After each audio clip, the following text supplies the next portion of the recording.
Et j'invite les autres orateurs, si leur présentation n'est pas sur le bureau de l'ordinateur, de la placer pour gagner un peu de temps. Voilà, et donc j'appelle Dr Daoudi, c'est ça, de l'équipe de Tanger, à nous parler de l'impact de l'exposition aux écrans chez l'enfant au Maroc. À vous la parole. Chers maîtres, honorables assistants, permettez-moi de vous présenter notre travail intitulé « L'impact de l'exposition aux écrans chez l'enfant au Maroc ». Donc, en guise d'introduction, l'exposition aux médias numériques est en hausse dans la vie familiale des Marocaines, vu le changement de mode de vie et d'habitude.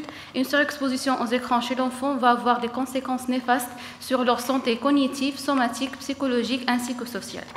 Les objectifs de notre étude, c'est d'évaluer les états des lieux dans une population d'études marocaines et préciser les effets néfastes à l'exposition aux écrans rapportés par les parents. C'est une enquête transversale à travers un questionnaire numérique, Google Forms, sur une période de 2 mois allant du 1er novembre jusqu'à 1er janvier 2021, sur 2 parties. La première partie du questionnaire ayant permis le recueil de données était destinée aux parents et la seconde partie, la plus importante, aux données concernant les enfants. Les résultats ont été traités et analysés par le logiciel SPSS. Pour les résultats, 332 des parents ont participé à l'étude, dont l'âge moyen des parents est 35,08, 69% ce sont des mamans. Les enfants de notre échantillon sont en nombre de 590, avec des extrêmes entre 3 mois et 2 ans, et un moyen d'âge de 1,35. 52 des parents ont un niveau d'études primaires au collège. 93% des parents utilisent les écrans devant leurs enfants et ce chiffre est plus élevé par rapport à d'autres études faites dans d'autres pays. Pour le premier contact avec l'enfant, 2 chiffres alarmants, 28% des enfants ayant un contact avant l'âge de 1 an et 38% entre 1 et 2 ans. Les données de la littérature montrent que l'âge de l'exposition est plus jeune, qu'il y a un risque de développement de capacité d'empathie. Pour le mode de garde des enfants avant l'âge de 2 ans, 85% des enfants sont gardés à la maison, tandis que 15% seulement étaient à la crèche, ce qui explique l'exposition excessive à cet âge. Les parents déclarent remettre l'enfant devant l'écran pour permettre de faire certaines activités, telles que les tâches ménagères, dans 49% des cas, présence des invités, 13% des cas, au téléphone, dans 12% des cas, et un temps encadré, dans 33% des cas. Pour les appareils électroniques, la télévision vient en chef de file dans 54% des cas, vu qu'on est une communauté qui suit la télévision. Mais par contre, on voit que les tablettes et les smartphones sont émergés dans notre population vu le changement de mode de vie. Et c'est pareil dans les autres études, la télévision toujours en chef de file. Une étude faite en France en 2018, 70% des cas. Seulement 12% des enfants respectent la durée optimale et regardent la télé moins de 1 heure, alors que la majorité du reste exposée minimum 12 heures devant l'écran. Et c'est un chiffre alarmant par rapport à d'autres études qui étaient faites. Une étude allemande entre 2011 et 2016, 30 minutes par jour. Et une étude britannique en 2016, entre 9 et 45 minutes. Pour le contenu d'exposition, 46% des enfants regardent des dessins animés dans la fameuse chaîne Toyur Janna. Pour l'état de l'enfant devant l'écran, la plupart des enfants sont retrouvés calmes dans 37% des cas, épanouis dans 26% des cas, concentrés dans 32% des cas.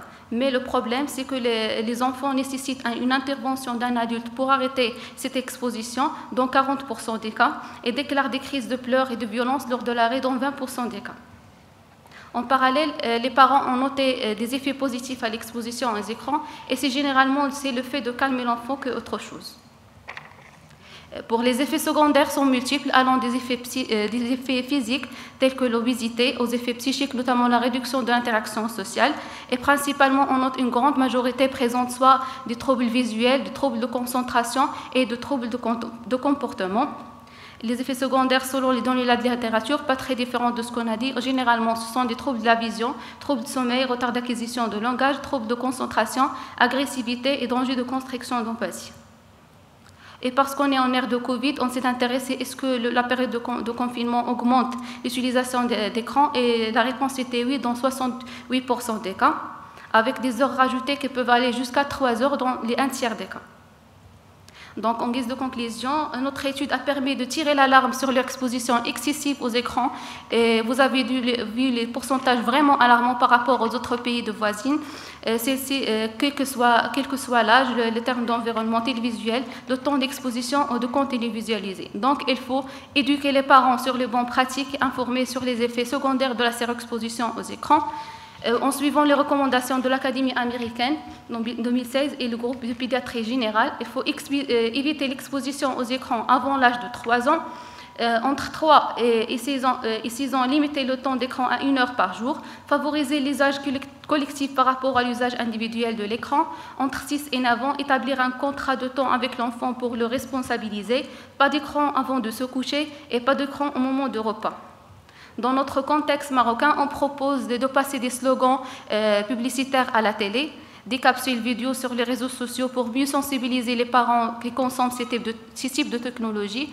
Et si on pense à élaborer un programme de lutte ministériel, pourquoi pas, comme les autres programmes, comme les programmes de lutte contre la tuberculose, et impliquer surtout les professionnels de la santé, la société, les associations et la société civile. Merci.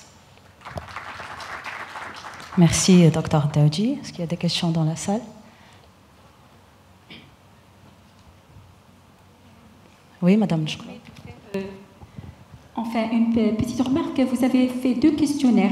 Et pourquoi pas un 3e pour l'enfant lui-même? Pourquoi ne pas avoir impliqué l'enfant lui-même, sa perception de cette vie en face des écrans, la non-communication avec les parents, ils sont tous devant la télévision ou bien sur la table à manger, chacun a son téléphone en main.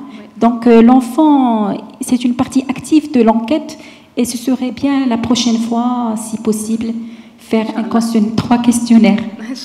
Et sinon, ma 2e remarque, c'est par rapport à un déclenchement de l'autisme par cette exposition aux écrans. Est-ce que vous avez trouvé dans la littérature un risque majoré de l'autisme si l'enfant est exposé très tôt aux écrans? Oui, il y a un risque de trait autistique pour cette exposition. C'est bon, merci, Dr Daoudi. D'origine génétique, comme le veut bien sûr les troubles du spectre autistique, mais c'est un autisme, si on veut dire, secondaire à un excès d'exposition. Et donc réversible à la réduction, on va dire.